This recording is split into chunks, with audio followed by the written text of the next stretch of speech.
Welcome to the Chilling with c.bo podcast. I'm your host c.bo, and it's only just me and Cap Jack today. How you doing, Cap Jack? It's a twofer today. No, Yeah. I'm doing all right. I'm sitting outside today because Can- my office space is also my room space, and that's kind of under some not construction. It's more so just a remodel of sorts. So Yeah. my stuff is under tarps and stuff. But yeah, I figured in, I don't know what the heck's been happening, but the weather has done a complete 180 from last week when it was nothing but snow. Yeah. It's close to 50 degrees out. Yeah, And but it feels like 70 because we're so used to the cold. yeah, so I just took out a folding chair and I put it up on my on my deck, and now I'm sitting in the sun. And yeah, I've got a coat on because it's a little breezy, but it is. Oh my gosh, I can't believe how much I missed the outside. Yeah. Can you see what I'm doing on the camera? Oh wait, I have Skype. I Yeah. can't see what you're doing. Because okay, never mind. I was doing the thing that we're gonna talk about, but yeah, yeah, I'm good, guys. Doing the same old thing, working, chilling, and all that. Um, Yeah, I've finished all the DCEU movies. I know that we haven't been here in 2 weeks, so just updating the fans. It has And been a bit. what else did I do? I did all the voice recording, but now I gotta start editing the voice, and now I gotta start editing the videos together. So yeah. Hell yeah, got to get that The content ready. the plan was to have it 8 days in a row, leading into Ooh. the Snyder Cut, but I don't know if that's gonna happen. I'll try my best, but we'll see. I mean, I think you still have some time, right? I still have some time, yeah, but my videos for Man of Steel and BVS are gonna be really long because I had a lot to say about those movies. But the rest Okay, is so yeah, I we'll see got what you. happens. Can we get a sneak peek? Can we get like a secret favorite maybe? There's literally nothing to sneak peek right now. Everything's still in raw form, very Oh, raw. man. No, I meant like a. Do you have like a secret favorite that you wouldn't tell people? Um, it's probably between Man of Steel and BVS. Okay. Yeah, those are my two. That's why I had so much to say about them, and those are also the most controversial. Hmm. Yeah, That is but true. yeah. So yeah, how you been? Oh yeah, you're outside. You got a puppy, Jack. I did Yeah. get a Since puppy. did you have a puppy when we last recorded or no? I don't know. I don't believe I did. No, I know I didn't before It's been because 2 weeks, so just after we recorded that podcast was when my room went into total renovations. So everything is now boxed up. Whereas when we last did the podcast, at least my desk was still out. But after that, everything's now packed away. And that's when we got a puppy. So it's been a little, I'd say around I think we're on day 14, maybe. I don't think it's been exactly 2 weeks. I think maybe it's more like I think it's closer to 12 or 13 days with this puppy so far. nice, She nice. is a handful. It's a And pug, she, right? yes, it is a tiny little pug, and she's got a white little paw. Her name is Penny, and Oof, so good cute. Lord, this puppy likes to hide underneath the couch. She's sort of housebroken. She's more housebroken than I was expecting her to be because she's only a couple weeks old. But we just started bringing her outside now that the weather's being nice, and she loves it. She just wants to sprint around and eat everything that's on the ground as per dog. But yeah, it's been very tiring. I was very I was very disorganized before having a puppy, and I am even more disorganized now with this puppy. The puppy will eventually calm down and be more used to the environment and Yeah, be yeah, able she's to taking be more independent, so you can play your PC games while she's doing her own thing. yeah, she's currently taking a nap, so luckily I'm able to record the pod without any crazy shenanigans because Crazy I can't. shenanigans. Yeah, because you know what? I will tell you this: there is nothing sharper than puppy teeth. Like carbon fiber sharp is not sharp. the Gordon Ramsay's finest knives. No, this this puppy's teeth are the sharpest things I've ever felt in my entire life, and all she wants to do is bite you. Wow. All right Yeah. then. What was I about to say? Do you like discipline her when she like bites you? You just say No, no.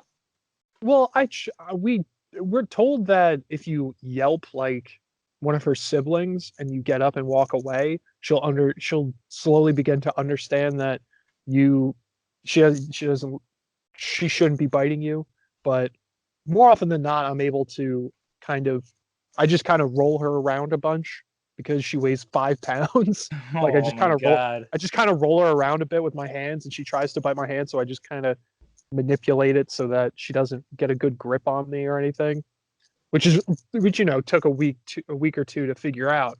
But now that I know how to do it, I can just you know I'll like spin her around and she'll lay on her back and I'll like just scratch her a bit. So cute. She is very cute. Well, I'm happy you have a puppy to bless the Donegan family. Yes. Now Seven on to what'd you seven say? people in the household now. 7 people in the household. You got a little Oh, kid, little new, yay. yeah, A baby. a little baby. All right. So now on to the movie we watched for this week. We agreed on Pan's Labyrinth, directed by Guillermo Del Toro. When did this movie come out? I feel like This movie came out, I will tell you, it came out in 2006. 2006. Man. Okay. That's a while ago. It is a while ago. Yeah. 2006 was 15 years ago now, man. 15 years ago. Oh my gosh, it's almost a 15-year anniversary. Wow. That's insane. Um, yeah. I don't remember exactly when this movie came out, but I remember like when it started to get like a more bigger audience, and I'm Mhm. like, oh, okay. Like it's some new dark fantasy movie, and I saw it like 2007, 2008, and I was like, oh, it was pretty cool, and I hadn't seen it since then, so it was nice to see it again. And I Mhm. gotta say, yeah, it's a very beautiful movie that took Guillermo del Toro to the next level, along with those Hellboy movies he made, and made him a mainstream director. Um, I really like the mix of the I really like the costumes for the fawn and all that, and the special effects. Really good stuff, especially the hand eye monster thing. I forget what it was called. The Pale Man? The pale man, yeah. Yeah. Man, that's creepy. And Yeah. that's a dude in the costume. So it's like, Yeah, oh Doug my God. Jones. Doug Jones is my hero, man. That's He's Doug. Wait, that's Doug Jones? Yeah, Doug And Jones is a is for those people that just hear a very white guy's name. Doug Jones is this. He is a very tall, very lanky man, and he is in so many monster movies that you probably have seen at some point in your life. He's six. He's 6'4". He's so thin that turning him into monsters is it's like a makeup artist godsend because makeup is so easy to add stuff to. It's like easy to add things to people and it's so difficult to subtract things. But when you're someone like Doug Jones, who's very, very tall and very lanky, you can make any kind of monster out of him and it would look great. Like so wait, the so difference he between he plays he plays the fawn and the pale man. And oh I'm trying to think of the other character. He might be multiple characters in this movie, but I can't remember off the top of my head. But he's played Abe Sapien in Hellboy. He's played the Fishman from Shape of Water. He's done uh multiple creatures within the Hellboy movies. He's he's incredible. He's absolutely incredible. okay, so when I'm looking at the Wikipedia page right now, and I'm like, Mhm. did the guy speak Spanish? And I'm like, oh no, he didn't. They dubbed his voice, but yeah, Yeah. wow, this his like that's awesome he's able to do all that. That Hmm. they just put all that makeup and stuff like that. It's really cool stuff, and I'm like, wow, I appreciate all that. That someone's still keeping it alive. Yeah. So yeah, I really like Pan's Labyrinth. we'll talk about this later, but like when I was watching this movie, I sent the text about how about like this is a perfect like tone, a fairy tale tone that could have been easily carried over to a movie he was about to do, The Hobbit, Yeah. and I'm like, but yeah, we'll talk about that later. But anyway, what are your thoughts on Pan's Labyrinth? So when I first saw Pan's Labyrinth a while, like it must have been when I was still in high school. So around, it's gonna date me, but like I think it was around 2010 or 2012. I watched it because I had seen Hellboy first and was like, wow, I really like this director's use of like all this stuff. And it was just when I was starting to learn more and more about film and the things that I love about film. And so after seeing Hellboy 1, I was like, I gotta watch, there's gotta be more of this guy's stuff. So I found Pan's Labyrinth and I watched it, and it gave me an appreciation of film that I not hold to a certain standard, but I wish more studios were willing to take risks with. Like, Yeah, of course, Guillermo Del Toro, like this movie was, Pan's Labyrinth was released to mostly a Spanish speaking audience, and so it's mostly spoken in some form of Spanish or uh, a dialect of Spanish. But watching this is one of the first movies that I saw where I didn't care if I had to read subtitles for. yeah, And it sounds silly because it sounds like a very privileged American thing to do. But I know a lot of people that don't want to watch certain movies because they're not voiced in English.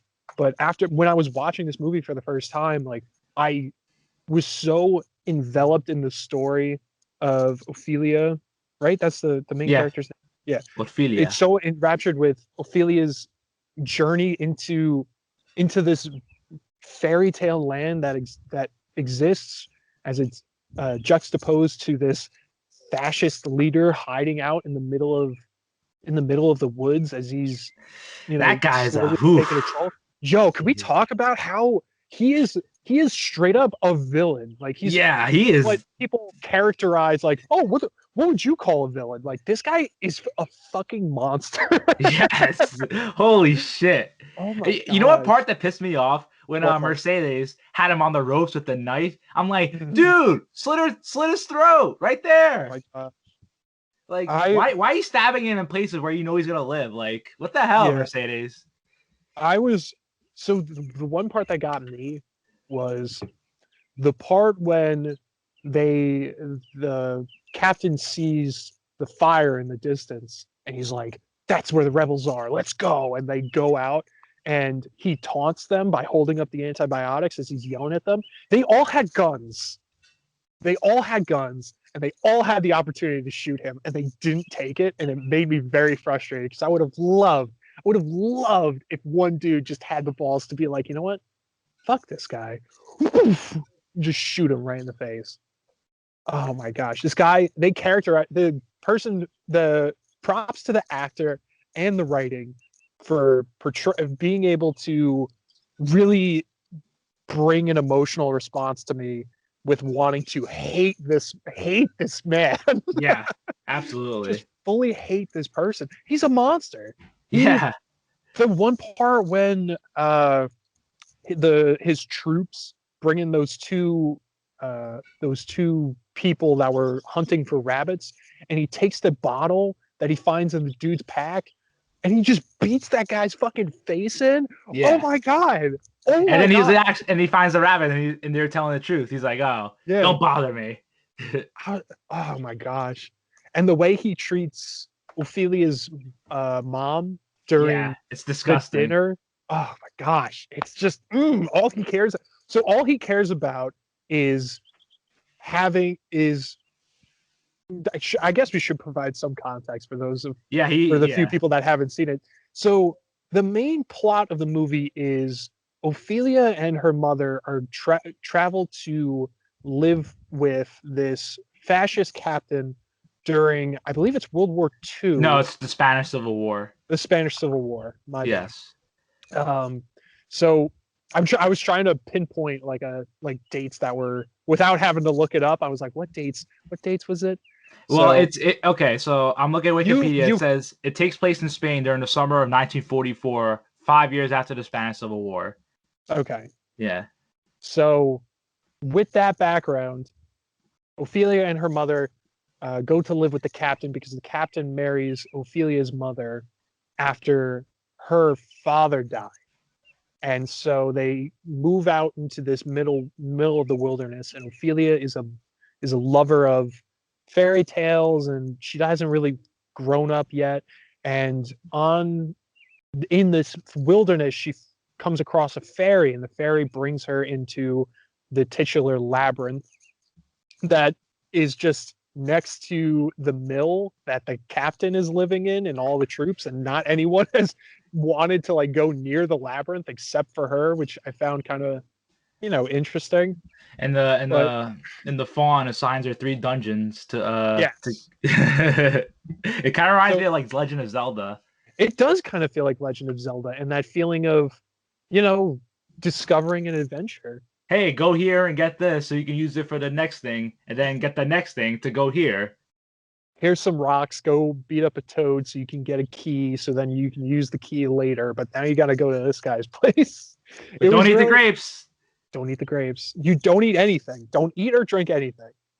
This movie was wonderful. I feel like Yeah. yeah. So the movie's about Ophelia sort of following her destiny of becoming a princess, Yeah, and in like the underworld. yeah, She's technically an escaped princess who escaped her world, and she got reincarnated into the earth. And the fawn finds her, and he wants her to go back there to the underworld. hmm Yeah, it's also really interesting because when you hear them talk about this mythos, it sounds the tone doesn't match the the words that are spoken. Like you think of the underworld and you think of like even the look of the fairies and everything. It's a very gothic twist yeah, on this kind of stuff. Like the fairies aren't at first the fairy takes the form of a very large stick bug. It's probably a foot or 2 feet long, and the whole like for a good portion of the movie it takes that form until Ophelia shows the fairy what fairies look like in the storybooks, and then it takes on that portrayal.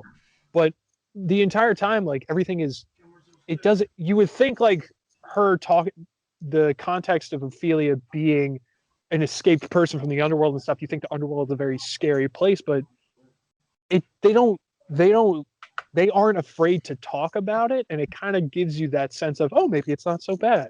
Did you see WandaVision? yes, I did. Was it an hour? It was like 40 minutes. Was it good? Yes. Now shut up. c.bo's talking about WandaVision. Right? Yeah, my brother asked if he watched it. He just came back from somewhere. Yeah. Yeah. But Yeah. What were you saying before? I was talking about how their casual description of their mythos, like the Yeah. underworld and her escaping, like you would think she would be more scared that she's a escaped soul from the underworld, but the way that the fawn talks about it, and the way and the creatures that you interact with in the world, they're creepy for sure, But but kind of none of it beautiful. is. But yeah, it's none of it's threatening. It's more well, except for the pale man. But like, don't eat his food. Don't eat his food, and it's beautiful. Yeah. Yeah, like the fawn, he definitely looks terrifying, but he's also kind of like he's welcoming. He's warm. Yeah, Yeah. he gets a little snippy every once in a while, but Usually he means well. that's how fawns are, I guess. They're sassy. Haven't you met I one? Come on. oh yeah, I'm the bad guy. I'm not pure. I'm not no princess. I know Fawn's gonna want to talk to me. I don't know, man. I'm a princess in my own ways. I know. Here are Juan and Pedro's thoughts on Pan's Labyrinth. So one thing I'll always appreciate about Pan's Labyrinth is the fact that Guillermo Del Toro is so dedicated towards using as much practical effects as possible in his storytelling. And the best example that I could provide for that would be the scene with the troll monster thing with the eyes on his hands. Man, the food looked absolutely delicious. The rubber and silicone and paint on the monster was just so genuine, and it really freaked me out like it did back in 2006 when I first saw this movie. Oh, and what I love about what Guillermo's storytelling is that he's not afraid to mix in, the themes and wonderness of fantasy and imagination with realistic and a hard-hitting messages. And in this case, for the movie, it's just about a little girl trying to escape from the harsh reality of her life with this dictator of a dad, the death of her mom, and the baby sister being born pure into a corrupt world. And through the monsters that Guillermo painted, he's showing that, and that this little girl, no matter how she tries, will try to escape from the reality of the real world, but will only find solace in death. Pan's Labyrinth is a beautiful yet haunting tale about a little girl's attempt to escape the harsh realities of her world. In my opinion, Ophelia being surrounded by her hysteric mother, her malevolent stepfather, and the death of her father, along with the Spanish Civil War happening all around her, it seems to me that she has made up the story of her being the reincarnation of the underworld's princess in order to escape this harsh and brutal reality. That she's a victim of grief, and she's also a victim of her mother's grief and her descending into, I don't want to say madness, more like desperation. She wants to provide a good family for her and her son, and in war your options are limited when it comes to suitors. So when a rich commander offers his hand in marriage, don't really have a choice, do you? And the way that Ophelia chooses to escape this reality in the form of the fawn and the labyrinth and the trials really shows how kids are able to repress their feelings of anger and discomfort and just want to believe that there's something better out there for them. Although at the end, when we see her refusal to give the fawn her baby brother so that he can bleed him for her to go into the world, it shows her triumphs over her grief and her acceptance of the harsh reality she lives in. Although her stepfather's shooting of her really kind of kills the mood after that. Thank God he got what he deserved, right? That man, he deserved hell and back, I tell you. All in all, this story was beautiful, tragic, and artistically appealing because, first of all, the fawn, he looked like the most worked-on project of that whole movie. The level of detail in his makeup and prosthetics, to say the least, it was a wow factor for me. And as for the more practical effects, like with the monster, actually it's not practical. Sorry, what I mean is, as for the more special effects, like the monster, that is enough to give a little kid nightmares. The eyes and the hand and the eating of the fairies. Oh my God. Oh jeez. I know that gave me nightmares. That would have given me nightmares when I was a kid. All in all, a good movie. A solid 7.5 out of 10. I was a kid. All in all, a good movie, a solid 7.5 out of 10. I was a kid. All in all, a good movie, a solid 7.5 out of 10.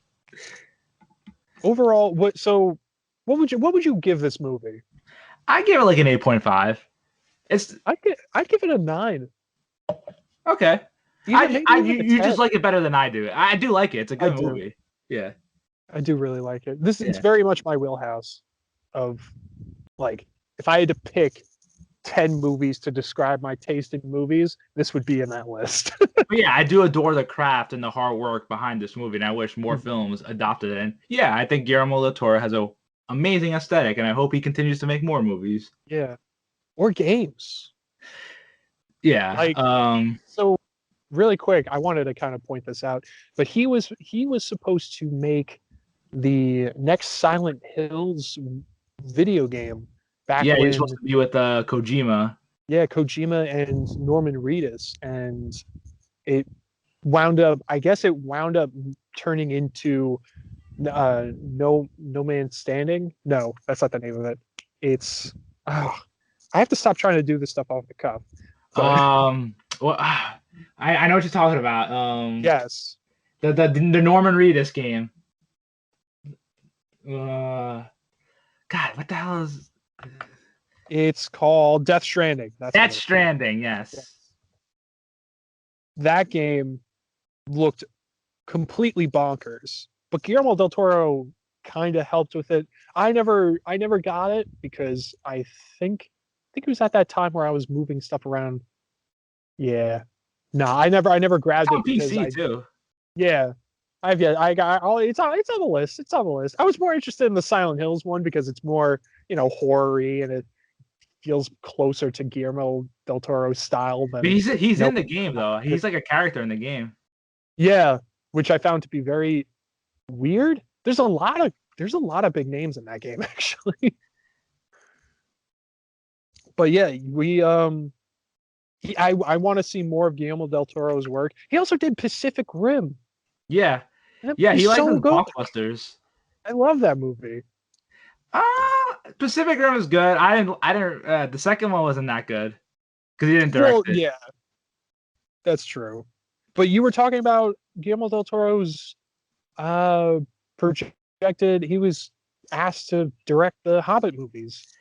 Yeah, how perfect would that have been? Just looking at this movie and then transferring that aesthetic to J.R.R. Tolkien's world, it would have been perfect because The Hobbit is more of a fairy tale than the Lord of the Rings movies, and the Hobbit movies we ended up with were just like a mishmash of some of that fairy tale aesthetic, but also that Lord of the Rings doom and gloom aesthetic. And I'm just like, man, Guillermo del Toro would have been perfect for this. Like, but I know they just couldn't work it out because apparently, like, I was reading a little bit into it. Apparently, just MGM just kind of ran out of money and they didn't officially greenlight the project. But Guillermo del Toro was still working on it, and there's like a lot of money still put into it, but it just didn't work out.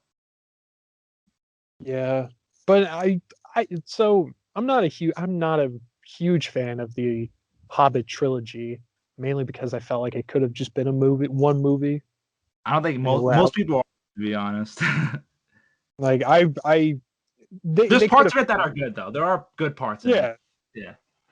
But I don't know. I'm a huge fan. Peter Jackson's another person that I kind of look up to. Is like he's one of the reasons why I like movies so much because I wouldn't say I live by the Lord of the Rings trilogy, but it holds a very important place within my heart. So yeah. Having seen the Hobbit trilogy, I was more, I guess from years later, I was more disappointed in it, like knowing it could have been so much more, but instead it just felt like a very stretched out version of like something that could have been better. And Peter Jackson didn't even want to do it. He was kind of like just forced into it, and it was kind of just happened to be 3 movies, and they gave him a lot of limited, and the amount of time he was given was far less than he was given for Lord of the Rings. So it was just like, Jesus. And they're like, we want this to be 3 movies, and he's just like, what? Why? But I did that already. Why would I do it again? Well, let's hope that the Lord of the Rings Amazon TV show is going to be good. Yeah, I apparently they're trying to they put a lot of money into this show, and they're like they're gonna honor like what we saw in like Peter Jackson stuff and like apply it there. And I'm just like, ooh, if it lives up to that, man, oh, we got a banger on our hands. It would be absolutely incredible. They're still having casting calls for that show for extras and stuff, and Yeah, their their casting calls are so funny. They're like, we need hairy dudes, hairy girls, as hairy as they can possibly be from head those are to definitely toe. dwarves then. Yeah, I was really tempted. If borders were open, that was the thing that kept me from it. If borders were open, I would be on that in an instant, 100%. Do you go to New Zealand? Absolutely. Are you kidding me? Have you've seen me? I'm bearded from head to toe. I would fit into that universe so well. Who would you be, a dwarf or a hobbit? I'd probably be a dwarf because of the beard, because hobbits don't really have facial hair. So I think that either You definitely that have or the they would spirit. You definitely have the heart of a hobbit, though. dude, wow, that's so nice of you to say. That's a big compliment. Oof. Damn.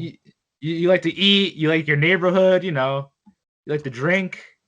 It's the way to live, man. Yeah, yeah. The hobbits, man, they live hard. You know, they eat, do. drink, and smoke, and and they party. Like They do. I wish more people took a hobbit's perspective of things.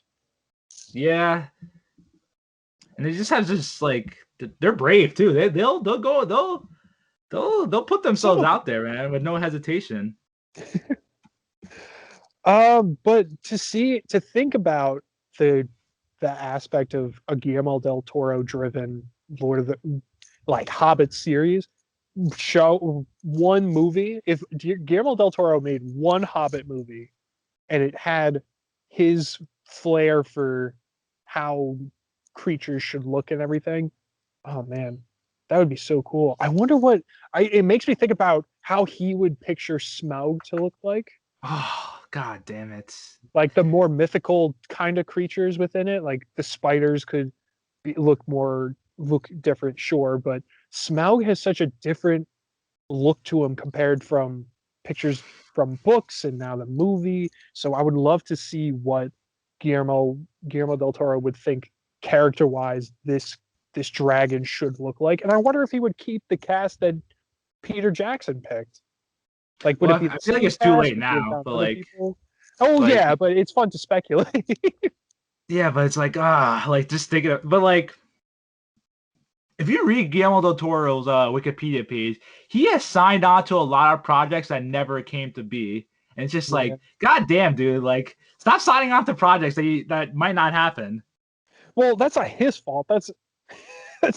But still, I feel like he's kind of he was kind of a curse for a while. Like if it was like, oh, Guillermo del Toro signs on to this, like, oh, it's not happening. Yeah, I mean, I guess. But yeah, like, but I'm glad that he has gone back on track, and he has some projects that he obviously won best director and best picture for Shape of Water. Still haven't seen that movie. Have you seen that movie, Jack? Yeah, I've seen it multiple times. I need to see it. When they announced that during when he got those awards, I was watching it live and I was freaking out. I was like, fuck yeah, let's go.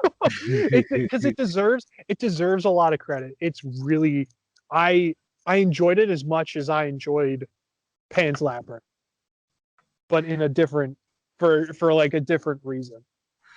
Low key, what kind of set me off to it? It's just like, woman has sex with fish creature. That's not what the movie's about. That is not what the movie's about. I'm gonna come out here and defend it forthwith. That's not what the movie's about. It's about a beautiful deaf woman who shows. I know, it's like Beauty and the Beast in his style. It's like I know. It's very much in line with. I compare it to Pan's Labyrinth because it's something. focuses on real people, and these real people live in a world where there are like unexplainable creatures in their world, but it doesn't scare them, or it doesn't scare them as much as you think it would.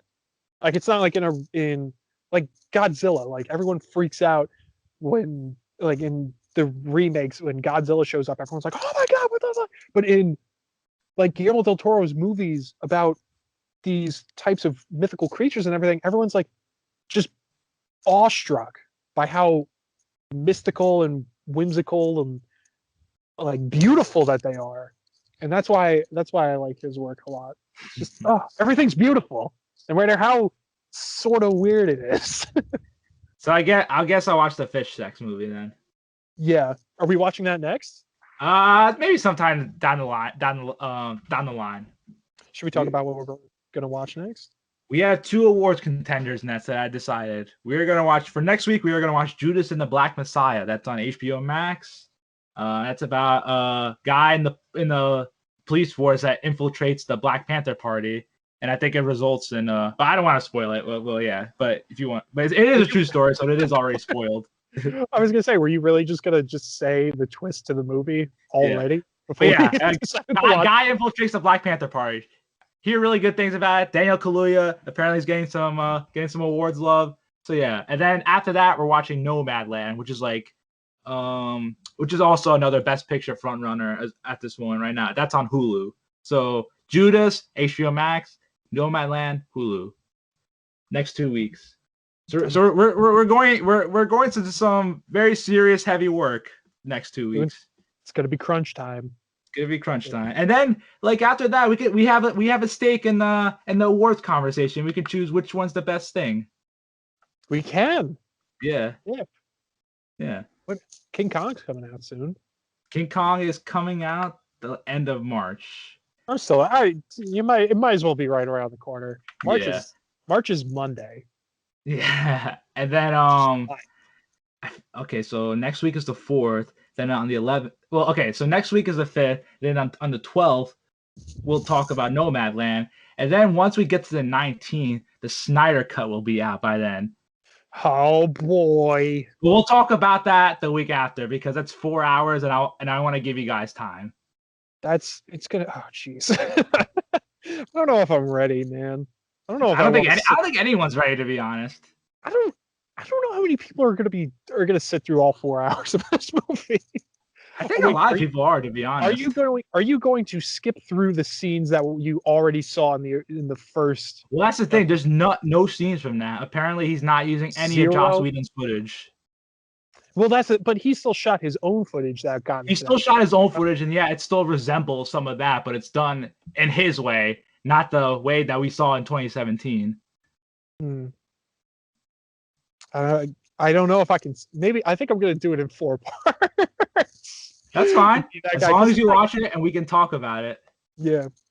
But I'm super excited. I'm probably going to take off work so I can wake up on Thursday and just watch it and not worry about it. You heard it here, folks. c.bo cares more about the Snyder Cut than he does work. Man, this thing was not going to happen at one point. Listen, you're right. You know what? This is your love. This is your baby. I support your love for this movie. Yeah.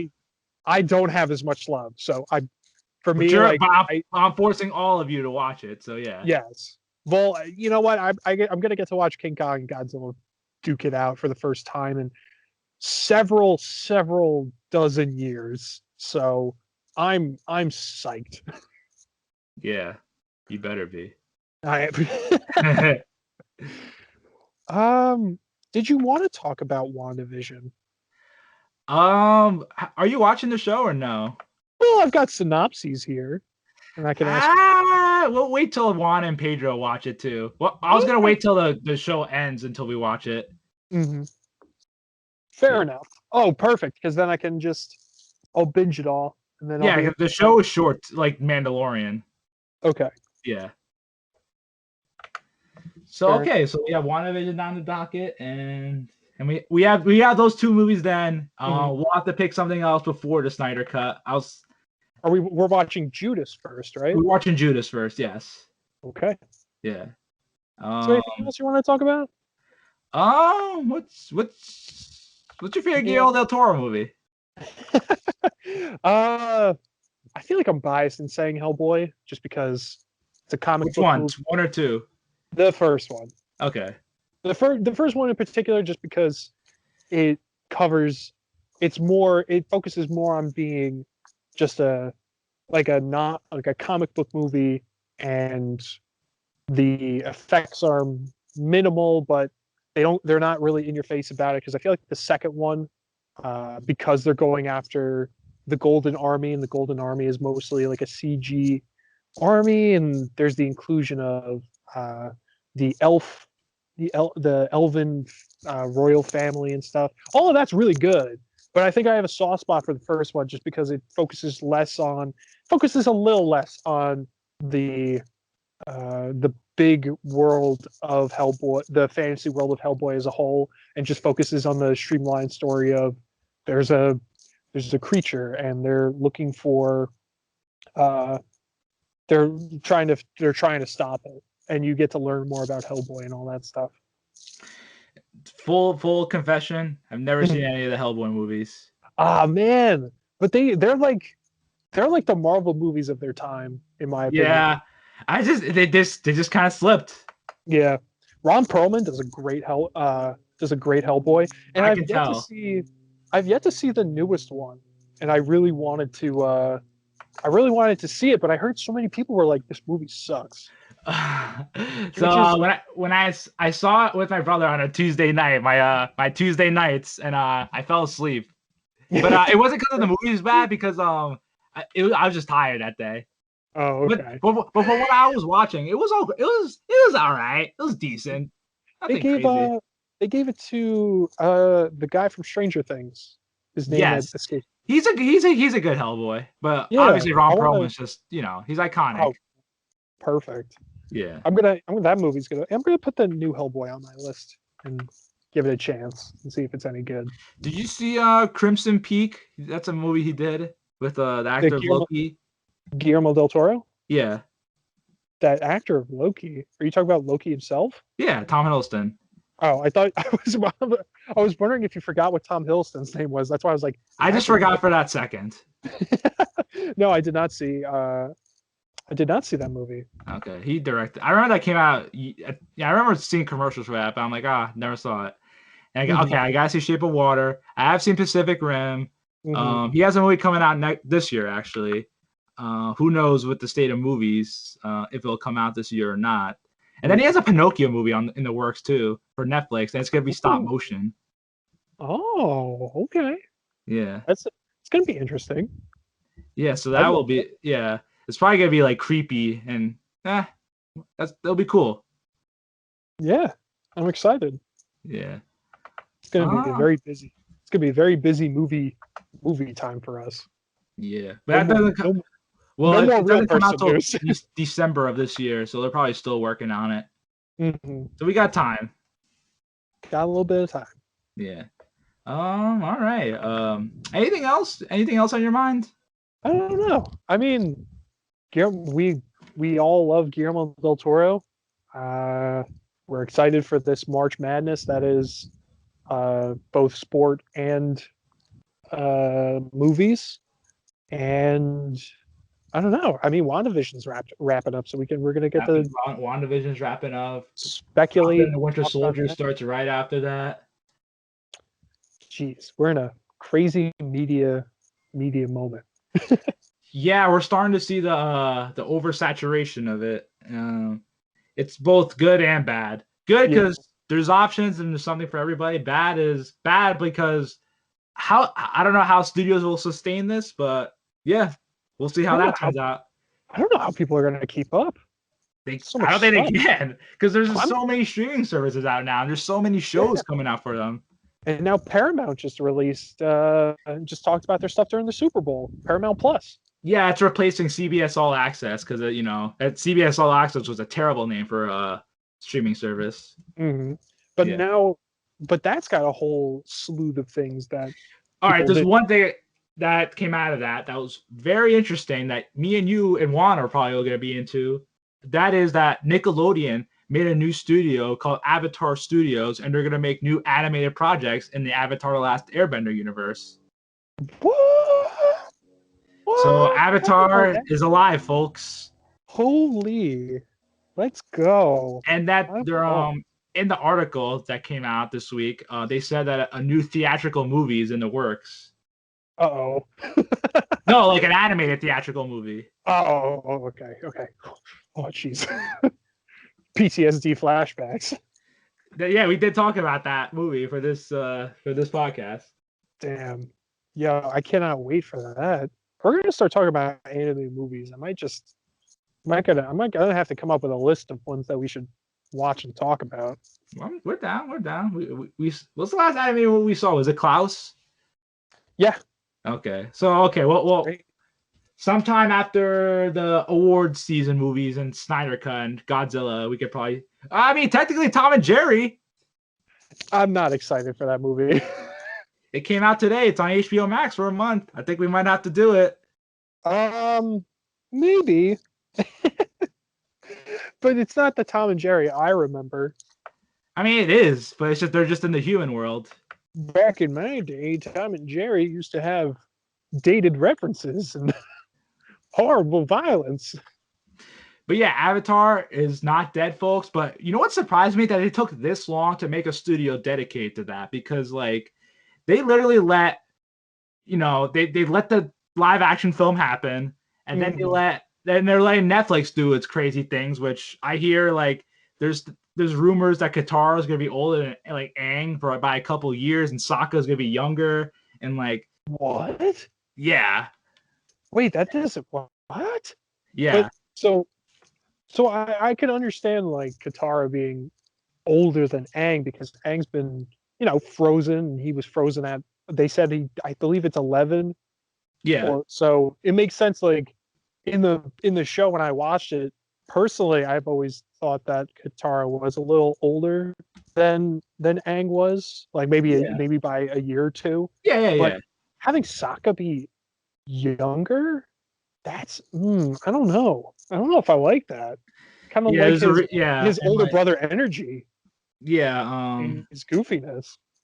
Because like the original creators were working on that Netflix live action reimagining, but they left because of creative differences, and I can imagine, yeah. Do we know the status of that show? It's happening. It's happening. That's interesting. But yeah, so interesting. Then hearing about this studio opening up and then coming out with content. I think the studio opening up is a reaction to that. It's just like, all right, fine, we're gonna do it ourselves. You know what? Screw it. Well, I can see why it did take this long though, because studios, it's hard for creators to gain their content back from studios once they sign those big contracts and stuff. Look at Butch Hartman. Butch Hartman had left. I guess he didn't leave, but he doesn't really make the Fairly Odd Parents anymore. And Danny Phantom was an incredible show, but I guess Nickelodeon didn't want to keep doing it. So, but I'm sure he still loves those properties a lot, from what I know. Yeah, I don't know. That's the there's upsides and downsides. So working for a big studio like Nickelodeon, you can make amazing stuff, but at the end of the day, you don't own it. Yeah, it's a very interesting business to be in. Did you know Butch Hartman has a YouTube channel? I do, but apparently he's kind of been controversial nowadays because Is he really?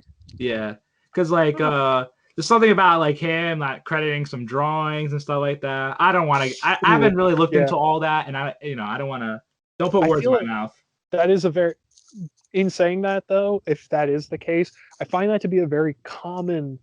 That's a very common controversial thing to happen amongst artists, wherein one claims that their art is stolen by someone more famous than them. I'm not saying in every case it's heresy, but in some instances it's very not the case. So it's different per context, but I know a lot. That's definitely one of the big things, like big problems when it comes to famous people, famous artists in particular, is like someone below that, someone not as famous as them, accusing someone of taking their art when in reality that artist might have never seen or heard of their stuff, and parallel thinking and all that. And that gets into a whole topic of things where it's like, is parallel thinking justified in this instance and stuff? But I don't really know where I'm going with this thought. It's just I know what you're saying though. I just find an Avatar. The things I want to see the most, just give us a damn season 4 where they I want them to bridge the gap between that show and Korra. Like, just tie up some loose ends, give us a nice emotional goodbye, so we can have, because the last time we saw them were kids, and then when we go into Korra, they're all adults, but we don't know what happened to them, and it's just like, what the hell? Like we don't know. They're not even adults. They're just like grandparents. They're like incredibly older. Yeah, it's just like, whoa. It's like, whoa there. Like, let's get the middle. Meet us in the middle here, guys. Let's get the young adults. Let's get the Aang that creates the city with Zuko, like Republic City. Let's get the Republic City, arc where Republic City wasn't built in a day. Yeah. We get to see the shenanigans that the Avatar has to deal with in a united nations sort of way. Yeah, absolutely. I would love to see that. And also, let's get an Avatar remake just like the Phantom Menace, where all they talk about is trade deals. I wouldn't be opposed to that, to be honest. Oh man. And I'm a fan of the Phantom Menace, man. Oh man, so many people joke about that though, being like, yeah, this movie's for kids. Trade deals with with Naboo have gone south, and Whitney. But that's what Jar Jar is there for. No, that's why Amidala is there for. That too. That you got little Annie, you got Padme, and you got Jar Jar for the kids, like. And you got the trade talk. You got Darth Maul for the boys. This is pod racing. Yeah. Yes. Let's get some pod racing in Avatar. What's that thing they do? That sport they do in the first season of Korra with like I forget what it's called.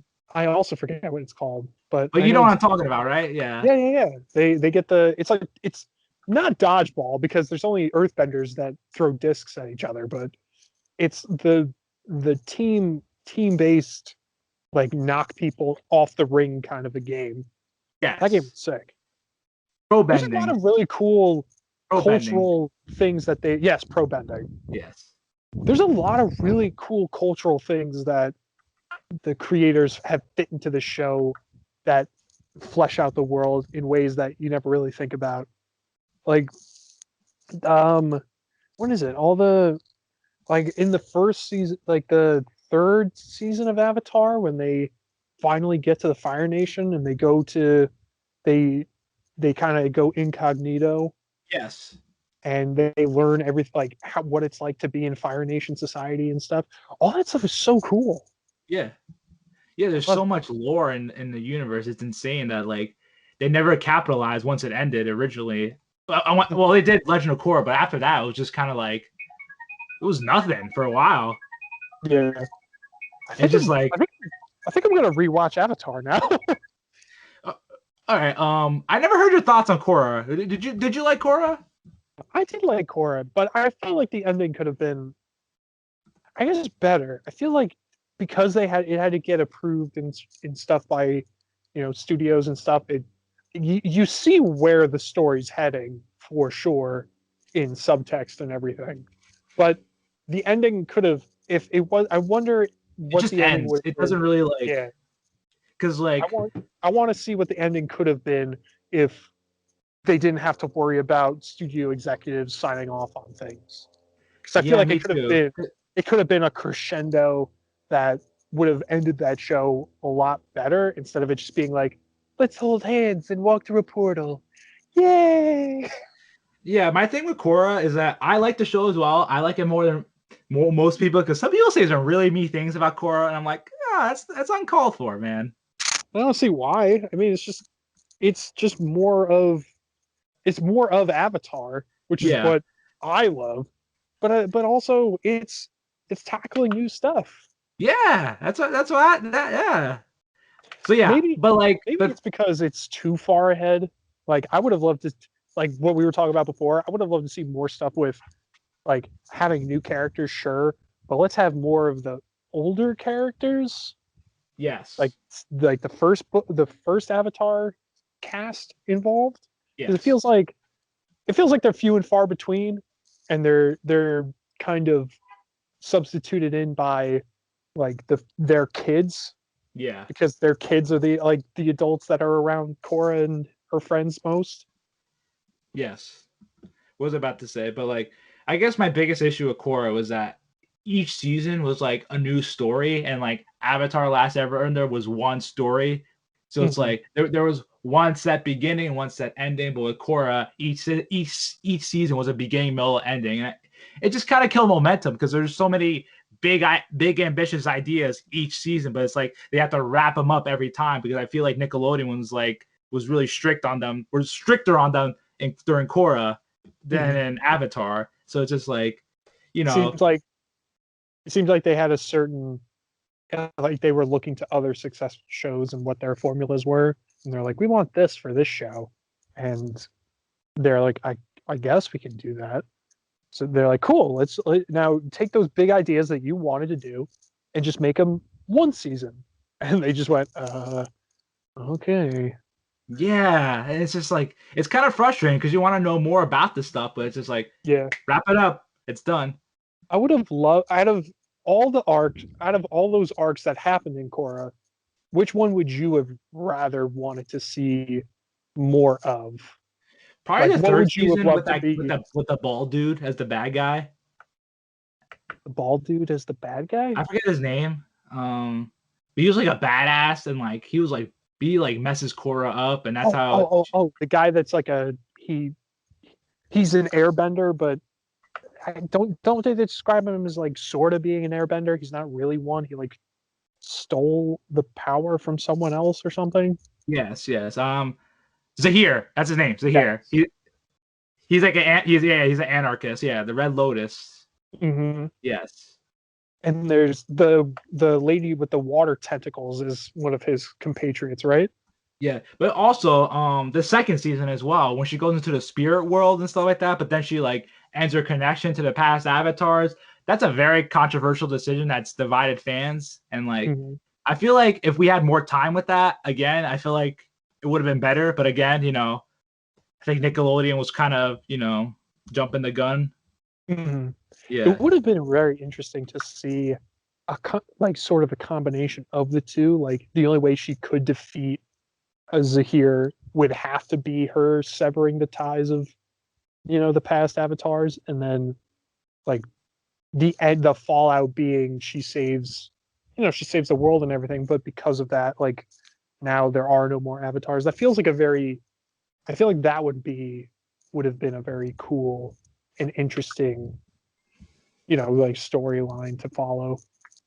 And I guess another thing they could do is like, what happens after Korra? The world is modern now. Are avatars even needed? Like, I'd like to explore that. Mm.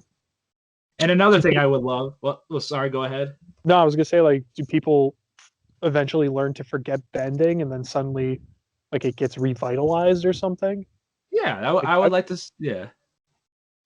I Another agree. thing It I'd would like to be see, cool. Kyoshi. I think we discussed this before. I've read the We first did. Kyoshi book.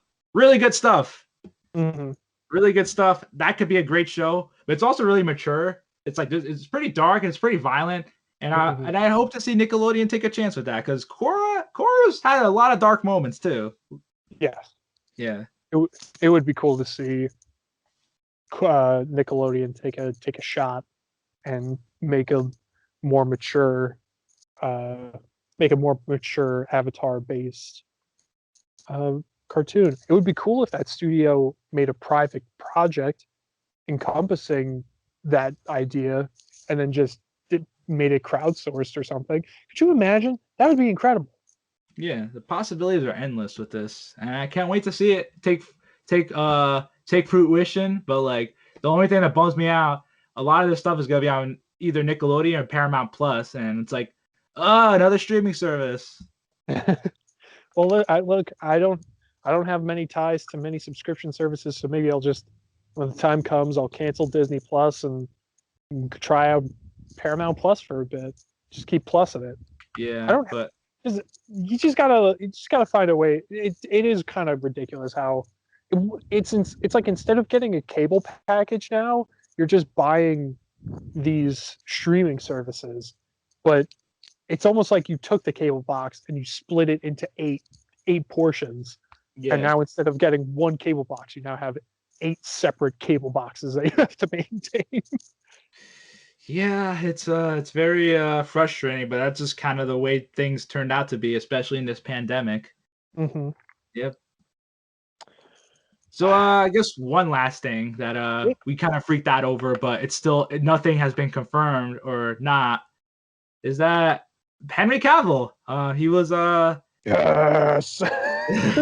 Yes. Okay. Continue. he took a Instagram photo and people did some digging. He had some scripts in his hand, and some people did some digging, and in the scripts you see the names Garrus and Tally, which means And Cerberus. and Cerberus, which that only means Mass Effect.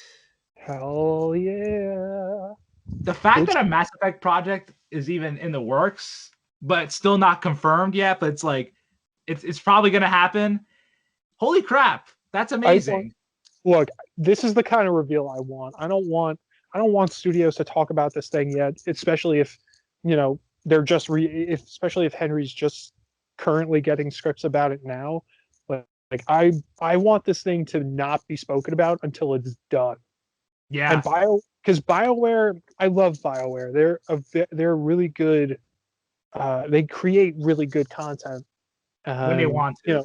Yeah, when they're not shackled to to other publishers and stuff. But Mass Effect is one of my favorite series, as well as I believe it's yours as well, right? Yes.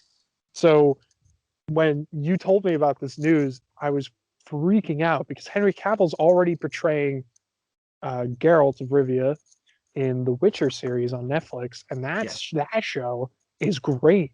I love that show. As a fan really of good show. the Witcher series, Henry Cavill does a very good portrayal of Geralt, and he, as you were telling me before, he's a big nerd. Like he loves these games, and seeing him being attached to these projects and stuff is so exciting because it's not like it's just being attached to just a guy that kind of looks like he could fit the part. It's going towards someone that has a love for like this kind of media, and he's going to give it the respect it deserves. And I'm also just super excited to see a more Mass Effect in my life.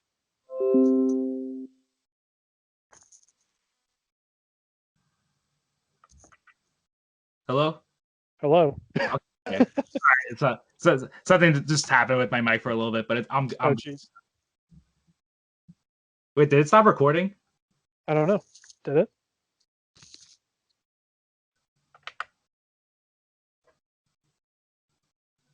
Huh. It doesn't say so. Wait, is it still recording on your end? Yeah, it says Chris is recording. Interesting. It says it stopped. Oh. Okay, no, I'm still recording. Cool. So anyway, yeah, Mass Effect. Just cut out that last part. Yeah. Yeah, it's exciting to hear that someone with a passion for this series might be, involved in a project that could be coming out sometime within the next couple of years. Give me more Mass Effect, baby. Yeah. So that begs the question: is he being considered for Commander Shepard? You think? That is a good question. Do you think it's about Commander Shepard, or they're going to pull an Andromeda and make it about? But you see the names Garrus, Tally, and Cerberus on the script. Mm-hmm. That involves Commander Shepard. true, but it could also be taking place during the time in which Shepard is in Cerberus, being comatose and being rebuilt. Because that wasn't overnight. No, it wasn't. It was over the course of several years. So it could just be taking place during that time when Cerberus, Tali, and Garrus were all still very prominent people in the galaxy, Yeah. which would be a very interesting time to check out in terms of Mass Effect, because that's if you're unfamiliar with the games, the beginning of, I guess it's not really spoilers because this game's kind of It's pretty old now. It's got some miles on it, but if you don't want to listen to spoilers, don't listen to what I'm about to say. 3, 2, 1. Okay. The beginning of Mass Effect 2, Commander Shepard gets ejected from the Normandy after they get attacked by the Geth? And no, wasn't it the the Collectors. Yeah, the No? Collectors. Yeah, the Okay. Collectors. They have so many so many different kinds of bad guys in the game, but they're all functionally the same. Yeah. But either way, they get attacked by this race called the Collectors, and their ship gets destroyed, but Commander Shepard doesn't make it. So what happens is that Cerberus, which is this shady organization, retrieves Shepard's body and slowly begins to bring him back to life. But it takes 2 or 3 years. I forget what Miranda winds up telling him after he wakes up. But during that time, when Shepard's gone, you find out that Garrus, one of your, you find out you regather your old teammates to help you, fight the Collectors. But one part the thing that happens is Garrus becomes like a famous bounty amongst mercenaries, and we don't really know how that happened or when it happened. So it could just be, go diving into more of that. And Tali eventually becomes a high. She doesn't become a I don't think she becomes a captain per se, but she becomes a very high-ranking official within her race. So maybe this could just be like a smuggler's tale, or maybe actually maybe Henry Cavill's going to play Caden. Caden Alenko? Yeah, maybe they're going to do. No one likes Caden. Everyone chose him to die. Yeah, but like Henry Cavill looks sort of similar to Caden, so that's why, because Caden eventually becomes a Spectre as well. During the time in which Shepard, honestly, when you give me a picture like this, just give me Henry Cavill Shepard. He kind of looks like him, just buzzes hair. Give me default Henry Cavill Shepard, and just adapt the story into shows with a big budget. Just give me that. That would be incredible if that happened, and it retains the tone of the video games, and we get the camaraderie and stuff, and that'd be just amazing. That's really what I'm most excited about, is because those games are so, like, a lot of the games focus a lot on just building relationships with your crewmates. Yeah. And that's mainly all I want to see. I just want to see some good actors act and, build relationships, and, maybe some crew members don't make it. Ooh. Yeah. They have to do that. They can't do a perfect run in the show. I mean, it would be cool. It would be cool, but it's like, that's not Mass Effect, though. Weird flex, but okay. I see you, BioWare. All right, I guess that's the end of the podcast. Unless you have any more hot takes on anything. Nope. Just excited for all the good content coming out. Too much content, but too much content. But a lot of it is good, though. Yes, just like your DC series that I can't wait to hear. Can't wait to hear your opinions. It's gonna be exciting. It's gonna be fun. I'll have a lot of work ahead of me that I'll start probably this weekend. We'll see. Most likely I'll start Monday. Gotta start that crunch. Yeah, gotta be that 100-hour-a-week rockstar crunch. Exactly. All right, man. Later, We'll be back next week with a full crew and talking about some good award movies that are coming up. Yeah, maybe we should make Juan and Pedro just do it themselves next time. So it gives you time to work on your DCU stuff, and you'll still be able to make content. It'll just be it'll be Pablo and Pedro.